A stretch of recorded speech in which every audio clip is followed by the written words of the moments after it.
Praise Lord, praise Lord, praise Lord. Hallelujah, hallelujah, hallelujah. सबको जय मसीह की। परमेश्वर, हमारा परमेश्वर जो सबका परमेश्वर है, वो जब किसी को आशीष देता है या किसी को अच्छी बात कहता है, खुशखबरी देता है, तो याद रखिएगा, ये खुशखबरी, ये आशीष, ये अच्छी बात आपकी हजारों पीढ़ियों के लिए गिनी जाएगी, केवल आप तक सीमित नहीं रहेगी। क्योंकि परमेश्वर चुटकी भर के नहीं देता, वो ऐसे लुटाता है। ले जा बेटा, जहां तेरे पास जगह है रख ले। हालेलुया। आज के सुसमाचार के लिए परमेश्वर की बेटी प्रार्थना करेगी। सबको जय मसीह की। परमेश्वर आप सबके साथ है और आप सबसे बहुत प्रेम करता है। Hallelujah, hallelujah. महान परमेश्वर, सर्वशक्तिमान ईश्वर, जमीन आसमान दे मालिक ते खालिक, ਤੁਹਾਡਾ ਧੰਨਵਾਦ, ਤੁਹਾਡਾ ਸ਼ੁਕਰ ਕਰਦੇ ਸੁਆਮੀ, ਅੱਜ ਦੇ ਸੁੰਦਰ ਦਿਨ ਲਈ, ਸੁੰਦਰ ਸਮੇਂ ਲਈ, ਸੁੰਦਰ ਸੁਬਾਹ ਲਈ ਪਿਤਾ ਜੀ, ਜੋ ਸਾਡੀਆਂ ਜ਼ਿੰਦਗੀਆਂ 'ਚ ਬਖਸ਼ੀ ਪ੍ਰਭੂ, ਖੁਸ਼ੀਆਂ ਤੇ ਆਨੰਦ ਦਾ ਦਿਨ ਬਖਸ਼ਿਆ, ਤੰਦਰੁਸਤੀ ਦਿੱਤੀ ਪਿਤਾ ਜੀ, ਔਰ ਆਪਣੇ ਕਦਮਾਂ 'ਚ ਬੈਠਣ ਲਈ ਆਪਣਾ ਫਜ਼ਲ ਬਖਸ਼ਿਆ ਪ੍ਰਭੂ। ਇਹ ਸਭ ਤੁਹਾਡੀ ਦਇਆ, ਤੁਹਾਡੀ ਕਿਰਪਾ ਮੇਰੇ ਪਿਤਾ ਪਰਮੇਸ਼ਵਰ। ਤੁਹਾਡੀ ਬੇਟੀ ਹਿਰਦੇ ਤੋਂ ਤੁਹਾਡਾ ਧੰਨਵਾਦ, ਤੁਹਾਡਾ ਸ਼ੁਕਰ ਕਰਦੀ ਸੁਆਮੀ। ਸੱਚਮੁੱਚ ਖੁਦਾ ਜੋ ਸੇਵਾ ਬਖਸ਼ੀ ਪ੍ਰਭੂ, ਬਚਨ ਦਿੰਦੇ ਆ ਪ੍ਰਚਾਰ ਕਰਨਾ, ਉਸ ਲਈ ਵੀ ਤੁਹਾਡਾ ਧੰਨਵਾਦ, ਤੁਹਾਡਾ ਸ਼ੁਕਰ ਕਰਦੇ ਹਾਂ। ਹੁਣ ਬੇਨਤੀ ਕਰਦੀ ਪਿਤਾ ਜੀ, ਤੁਸੀਂ ਆਪਣੇ ਬਚਨ ਦੇ ਅਨੁਸਾਰ ਸਾਡੇ ਵਿਚਕਾਰ ਆਓ ਔਰ ਵਚਨ ਪੜ੍ਹਨੀ, ਪ੍ਰਚਾਰ ਕਰਨੀ, ਸਾਡਾ ਮੂੰਹ ਬਣ ਕੇ ਬੋਲੋ ਪਿਤਾ ਜੀ, ਤਾਂ ਕਿ ਤੁਹਾਡਾ ਦਿੱਤਾ ਵਚਨ ਤੁਹਾਡੀ ਇੱਛਾ ਦੇ ਮੁਤਾਬਿਕ ਮੇਰੇ ਪਿਤਾ ਪਰਮੇਸ਼ਵਰ ਦੁਨੀਆ ਦੀ ਸ਼ੋਰ ਤੱਕ ਪਹੁੰਚੇ। ਤੁਹਾਡਾ ਧੰਨਵਾਦ, ਤੁਹਾਡਾ ਸ਼ੁਕਰ ਕਰਦੇ ਹਾਂ ਪ੍ਰਾਰਥਨਾ ਸੁਣਨ ਲਈ। ਪ੍ਰਾਰਥਨਾ ਪ੍ਰਭੂ ਜੀਸਸ ਦੇ ਸਮਰਥੀ ਦੇ ਪਵਿੱਤਰ ਨਾਮ ਵਿੱਚ ਮੰਗ ਲੈਂਦੇ ਹਾਂ, ਆमीन। आमीन। हालेलुया। अब सुनिए बात को ध्यान से, क्योंकि परमेश्वर अगर आपको आशीष देने वाला है तो आपको नींद से जागना है। वैसे वचन में लिखा है कि जब कोई सो रहा होता है उसको उठाओ तो क्या कहता है, बस थोड़ी देर, थोड़ी देर। लेकिन वचन कहता है कि ये दरिद्रता की निशानी है। तेरी नींद तुझे कहीं दरिद्र ना कर दे, इसको छोड़ दे, इसको त्याग दे। लेकिन हम आएंगे आशीष की ओर, जो परमेश्वर आपको, हमको, सबको देने जा रहा है। हालेलुया। सुनिए, वो जो अपने मुख से निकालता है उसे वो पूरा करता है हर हाल में। कुछ भी हो जाए, आप कहीं भी रहे हो, कैसे भी हो, किसी के घर में रह रहे हो, यानी कि किराएदार हो, या तो आपका अपना घर है, या आप जंगल में रह रहे हैं, या रेगिस्तान में रह रहे हैं, कहीं भी रह रहे हैं आप, आपको अगर वो आशीष देता है तो आपका स्वर्गदूत वहां आपका इंतजार कर रहा होता है। हालेलुया। अब सुनिए, उसके मुख से निकली बात हर हाल में पूरी होती है, वो अपना वादा निभाता है, उसकी महिमा इस बात से बढ़ती है, और यही वो चाहता है कि मनुष्य उसकी महिमा करे, जो चाहे वो देने को तैयार है। क्या फर्क पड़ता है? क्यों आप अपने मुंह क्यों नहीं खोलते?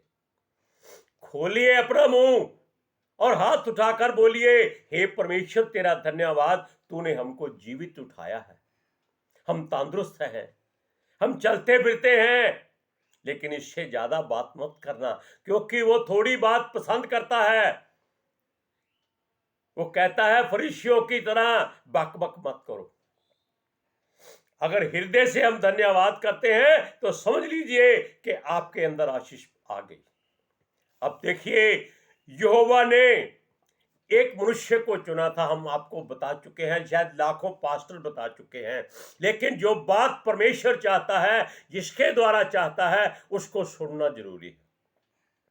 उसने इब्राहिम को बुलाया, क्या कहा कि ये अपना घर, अपने रिश्तेदार, अपने माता पिता, भाई बहन, बंधु, और जो भी तेरी संपत्ति है, यानी कि जो परिवार की संयुक्त संपत्ति है, और अपना देश जहां तू रहता है, इसको छोड़ दे। अब आप आप समझेंगे आप करोड़पति हैं तो आप अपना घर कैसे छोड़ देंगे? आप कहेंगे प्रभु तू जा, मुझे ये घर नहीं छोड़ना है। क्यों? मैंने इसको सोने चांदी से भरा हुआ है। तो प्रभु वहां से चला जाएगा, वो दोबारा नहीं आएगा। चाहे कुछ भी कर लीजिए, वो दोबारा नहीं आएगा। लेकिन इब्राहिम ने एक सेकंड नहीं लगाया। उसने कहा प्रभु मैं आपका स्वागत करता हूं, आप जो कहते हैं मैं पूरा करूंगा। उसने उसी समय अपना घर बार छोड़ दिया, लेकिन थोड़ी सी गलती कर दी। उसने अपने भतीजे लूत को साथ ले लिया। यानी कि शैतान अगर परमेश्वर के पास भी जाता है तो भी वहां वो यही देखता है कि किसी तरह जो परमेश्वर के लोग हैं उनकी पूंछ पकड़ ली जाए। लेकिन पूंछ से उसी की होती है जो पीछे देखता है। जो आगे चलता है उसका कोई भी हिस्सा शैतान के हाथ में नहीं आ सकता। क्यों? वो हाथों को ऐसे रख के चलता है। यहां क्या है? यहां प्रभु का पितर आत्मा है, वो उसके साथ सीने से लगा होता है। अब देखिए, जब उसने कहा कि यारे ए इब्राहिम ये सारे संसार के सुख छोड़कर चल, जहां मैं कहता हूं वहां चला जा। वो चला गया। परमेश्वर ने देख लिया कि उसने थोड़ी सी गलती की है, कोई बात नहीं, चल, ये भी तेरी जिंदगी में एक परीक्षा की बात हो जाएगी। हालेलुया। अब देखिए, उसने कहा कि जहां तू जाएगा मैं तुझको आशीष दूंगा, जहां भी तू जाएगा। उसने ये नहीं कहा कि इधर मत जाना, इधर मत जाना। उसने एक बार कह दिया कि यहां से निकल जा। अब वो मार्ग आपको परमेश्वर ने दिखाना है कि किस तरफ मुड़ना है। आप उसके इशारे की ओर ध्यान रखिए। हालेलुया। उसने सब कुछ छोड़ दिया। अब परमेश्वर ने उसको एक बात कही, मैं तुझको सारी जातियों का मूल बनाऊंगा। मूल पता क्या होता है? मूल होता है जड़। यानी कि जिसके द्वारा परमेश्वर के लोगों ने धरती पर अपनी होंद प्राप्त करनी थी। हालेलुया। अब देखिए, परमेश्वर ने उसे एक वादा ऐसा किया जो पवित्र शास्त्र में और किसी के साथ नहीं किया, किसी के साथ नहीं किया, यीशु के साथ भी नहीं किया, दाऊद के साथ भी नहीं किया, हनोक के साथ भी नहीं किया, एलिया के साथ भी नहीं किया, शमूएल के साथ भी नहीं किया। लाखों लोग ऐसे होंगे जो परमेश्वर के द्वारा ऐसे बाहर निकाले हुए हैं, लेकिन अब्राहम को उसने एक वादा किया।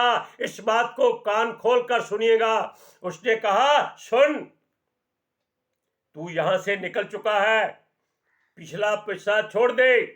अब जो तुझको बुरा कहेगा, श्राप देगा, तो कहता है मैं उसको श्राप दूंगा। एक यहां पर आपको फिर पुरानी कहावत बताते हैं, फानूस बन के जिसकी हिफाजत हुआ करे, वो शम्मा क्या बुझे जिसे रोशन खुदा करे। यानी कि जो फानूस होता है वो आपकी दिया मोमबत्ती के आसपास एक शीशे का जार या किसी भी वस्तु का जार होता है। वो परमेश्वर कहता है कि मैं तेरे लिए बन जाऊंगा। हवा नहीं लग सकती तुझे, तेरी लाइट नहीं बुझेगी कभी। और लेकिन एक खास बात और भी कही उसने, जो तुझे कोसेगा मैं उसे श्राप दूंगा। इब्राहिम को अगर कोई बुरी बात कह देता है तो वो श्राप का अधिकारी हो जाता है। इस बात को ध्यान रखिएगा। इन वचनों को पढ़ने, बोलने, समझने में इब्राहिम एक ऐसा शख्स है जिसके बारे में आप कोई बुरा शब्द नहीं बोल सकते। यीशु कहता है कि उसको तुम जो मर्जी कह सकते हो, कोई बात नहीं, आपकी हर बात माफ की जाएगी। आप यीशु को गालियां दे दीजिए, बुरा कह लीजिए, कुछ भी कह लीजिए, संसार कहता है, लेकिन पवित्र आत्मा के विरोध में एक भी बात कही जाए तो उसका कोई निस्तारा नहीं है। परमेश्वर भी उस मनुष्य को नहीं छोड़ता और वो शैतान के हाथों में दे दिया जाता है, जो बाहर मुंह फाड़े खड़ा रहता है कि किसको फाड़ खाऊं, क्योंकि वो हर समय भूखा रहता है। अब सुनिए, ये बात परमेश्वर ने इसलिए कही थी ताकि जिसको उसने चुना है खास तौर पर एक ही बार में अपने कुल और जातियां बनाने के लिए, वो सबका मूल पिता गिना जाए। लेकिन सिर्फ पिता गिना जाए, उसकी बातों पर नहीं चलना। बातें परमेश्वर की होनी चाहिए, शिक्षा परमेश्वर की होनी चाहिए, इब्राहिम की नहीं। इब्राहिम केवल उसका ऐसा कील है जो यीशु के दोनों पैरों को जोड़कर उसमें गाड़ा गया था। आप देख सकते हैं इस बात को, सोच सकते हैं कि यह बात कहां पहुंच चुकी है। यीशु के पैरों को पैर के ऊपर पैर रखकर उसकी हड्डियों में कील ठोक दिया गया था, कम से कम 2.25 फीट का। आप अपने पैर पर ऐसे ठोकर मारकर देखिए, आपके सारे शरीर के रोए खड़े हो जाएंगे, आपकी आंखों में आंसू आ जाएंगे और आप कई घंटों तक उस दर्द को बर्दाश्त नहीं कर सकेंगे। और हमारे प्रभु ने उफ तक नहीं किया था। क्यों? वो जानता था कि ये कील परमेश्वर ने पहले ही इब्राहिम के नाम से चुना हुआ है। हालेलुया। अब सुनिए, बेशक हम मनुष्य हैं, लेकिन फिर भी परमेश्वर सबको आशीष देता है। वो सर्वशक्तिमान परमेश्वर है। इसका सही अर्थ है, परमेश्वर ने हमें मिट्टी से अपने हाथों से क्यों बनाया था? इसलिए बनाया था कि हम उसके जैसे बने रहें, हम उसके जैसी बातें करें, उसके जैसे हर बात को सोचें। हालेलुया। और जब यीशु धरती पर आया तब वो भी मनुष्य के रूप में आया था। हालेलुया। हम जान ले कि परमेश्वर ही हमारा पूर्वज है। अब आप जानते हैं, सारी दुनिया कहती है हमारे पूर्वज वो हैं, वो हैं, वो हैं, वो हैं, वहां हैं, आर्या हैं, फलारिया हैं, लेकिन हम कह सकते हैं हमारा पूर्वज परमेश्वर है। हम उसकी संतान हैं। उसने हमें अपने स्वरूप में, अपनी समानता में बनाया है। हमको कीचड़ में, दलदल में सूरनियों की तरह नहीं जाना है, उनकी तरह नहीं जाना है जिनका नाम बड़ा गंदा है। हालेलुया। अब देखिए, उसने हमें अपने पुत्र के वसीले, पुत्र आत्मा के द्वारा परमेश्वर के पुत्र पुत्रियां होने का अधिकार भी दिया है। यीशु मसीह ने आकर वो बात उजागर कर दी। उसने ये भी कहा कि यीशु के वसीले तुम परमेश्वर के वारिस भी हो, संगी वारिस हो। अब सुनिए, जिस कारण हम सब यीशु के द्वारा पिता परमेश्वर के संगी वारिस हुए, लेकिन अब्राहम के द्वारा हम आशीष के हकदार हो गए। आप वचन को पढ़कर देखिए कि परमेश्वर ने जब अब्राहम से बात की तो क्या बात हुई थी। उत्पत्ति की पुस्तक 12 अध्याय उसकी 1 से 3 आयत तक। यहोवा ने अब्राहम से कहा, अपने देश और अपने कुटुंबियों और अपने पिता के घर को छोड़कर उस देश में चला जा जो मैं तुझे दिखाऊंगा, और मैं तुझसे एक बड़ी जाति बनाऊंगा और तुझे आशीष दूंगा और मेरा तेरा नाम महान करूंगा और तू आशीष का मूल पिता होगा। जो तुझे आशीर्वाद दे उसे मैं आशीष दूंगा और जो तुझे कोसे उसे मैं शाप दूंगा, और भूमंडल के सारे कुल तेरे द्वारा आशीष पाएंगे। उसने कोई जात पात धर्म मजहब नहीं देखा, उसने सारे कुलों को आशीष देने की बात कही। अब सुनिए, परमेश्वर ने अब्राहम को अपना घर देश छोड़ने कर क्यों कहा था? वो चाहता था अब्राहम अपने कुटुंब, रिश्तेदारों सब छोड़ दे। तब परमेश्वर उसे ऐसा देश देना चाहता था जो बहुत विशाल था, उपजाऊ भूमि का था।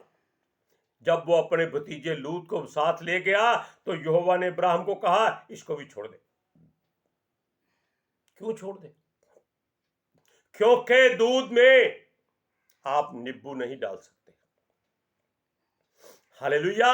अब सुनिए, वो उपजाऊ भूमि वाला देश उसको देना है, जहां उसे कहा गया है वह जाए और जो कहा गया है वो करे।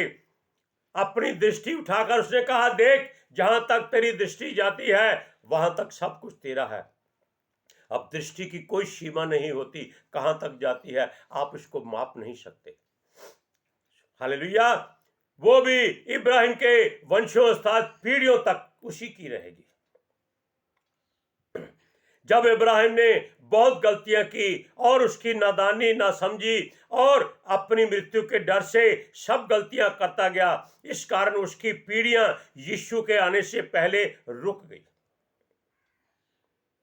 यीशु के आने से पहले यानी कि यूसुफ तक, उस यीशु के पिता तक उसकी पीढ़ियां रुक गई। बेशक यूसुफ के बेटे यीशु के साथ थे, उसके 2-3 भाई यीशु के साथ रहे थे, वो हैं, लेकिन उनकी पीढ़ियां का कोई जिक्र नहीं है। क्यों? इब्राहिम ने बहुत बड़ी बड़ी गलतियां कर दी थी, वो हम आपको बहुत बार बता चुके हैं।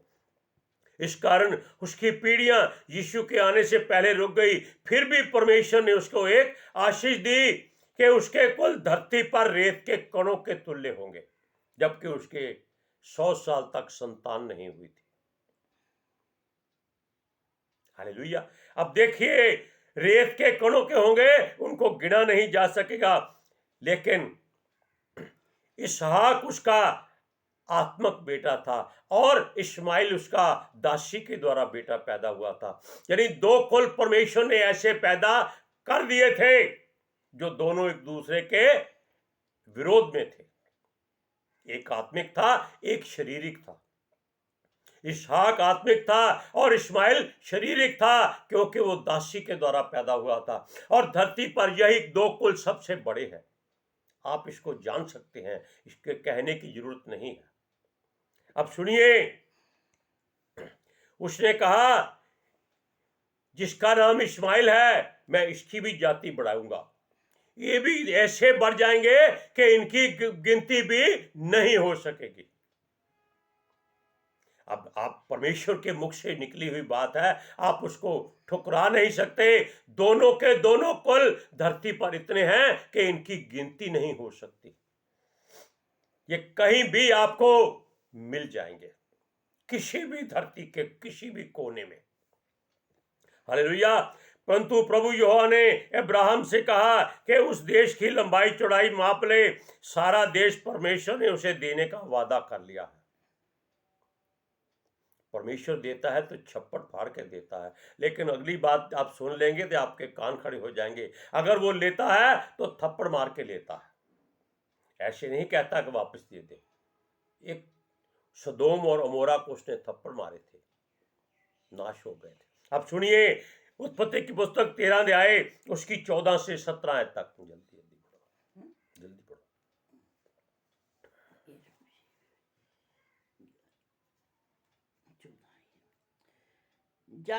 जब लूत अब्राहम से अलग हो गया, तब उससे पश्चात यहोवा ने अब्राहम से कहा, आंख उठाकर जिस स्थान पर तू खड़ा है वहां से उत्तर दक्षिण पूरब पश्चिम चारों ओर दृष्टि कर, क्योंकि जितनी भूमि तुझे दिखाई देती है उस सब को मैं तुझे और तेरे वंश को जुगन जुग के लिए दूंगा, और मैं तेरे वंश को पृथ्वी की धूल के किनकों के समान बहुत करूंगा। जहां तक कि जो कोई पृथ्वी की धूल के किनकों को गिन सकेगा, वही तेरा वंश भी गिन सकेगा। उठ, इस देश की लंबाई और चौड़ाई में चल फिर, क्योंकि मैं उसे तुझी को दूंगा। अब दूसरी कौम के लिए भी देख लीजिए, क्योंकि वो भी इब्राहिम के ही बच्चे हैं। जब अब्राहम की दासी हाजिरा, जिसका नाम था, मिस्र की बेटी थी, उसने जब अपनी मालकिन सारा यानी कि जो इब्राहिम की पत्नी उसको छोड़कर भाग गई, क्योंकि सारा उसको दुख देती थी कि ये गर्भवती हो गई है, मैं क्यों नहीं हुई। अब वो भाग गई। तब रास्ते में जंगल में वो जा रही थी तो परमेश्वर ने अपने स्वर्गदूत को भेजा। अब देखिए आशीष कहां कहां किसको मिलती है। उसने कहा तू कहां जा रही है? वो बोली मैं अपनी मालकिन को छोड़ आई हूं। बोला नहीं, वापस चली जा, तू आशीषित है और जो तेरे गर्भ में है उससे परमेश्वर ने आशीष दी है और उसको इतनी बड़ी जाति बनाएगा कि उसके कम जो कण है, यानी कि जैसे रेत के कण है वैसे उसकी गणना नहीं हो सकेगी, इतनी उसकी जाति बढ़ेगी। तब वो अपने मालकिन के पास यानी इब्राहिम के घर में वापस चली गई। अब इन वचनों को आप पढ़कर देख लीजिए। उत्पत्ति की पुस्तक 16 अध्याय उसकी 8 से 10 आयत तक। हे सारे की दासी हाजरा, तू कहाँ से आती और कहाँ को जाती है? उसने कहा, मैं अपनी स्वामिनी सारे के सामने से भाग आई हूँ। यहोवा के दूत ने उससे कहा, अपनी स्वामिनी के पास लौट जा और उसके वंश को उसके वश में रह। और यहोवा के दूत ने उससे ये भी कहा, मैं तेरे वंश को बहुत बढ़ाऊंगा, जहाँ तक कि बहुतायत के कारण उसकी गणना ना हो सकेगी। हालेलुया। आप चाहते हैं कि आपका वंश, आप इधर उधर मत देखिए, अपने बच्चों को मत देखिए। क्यों? जो परमेश्वर देगा वो वंश आपका है। ये आपकी संतान, आपका वंश नहीं गिनी जाएगी। आप वो गिने जाएंगे जिनको आप अपने मुख से वचन देंगे, यानी कि आपके मुख से परमेश्वर का वचन निकलकर जिसके कानों में जाएगा उसको कहते हैं वो आपकी संतान गिनी जाएगी। अगर ऐसा ना होता तो परमेश्वर इब्राहिम को उसके घर से अलग ना करता।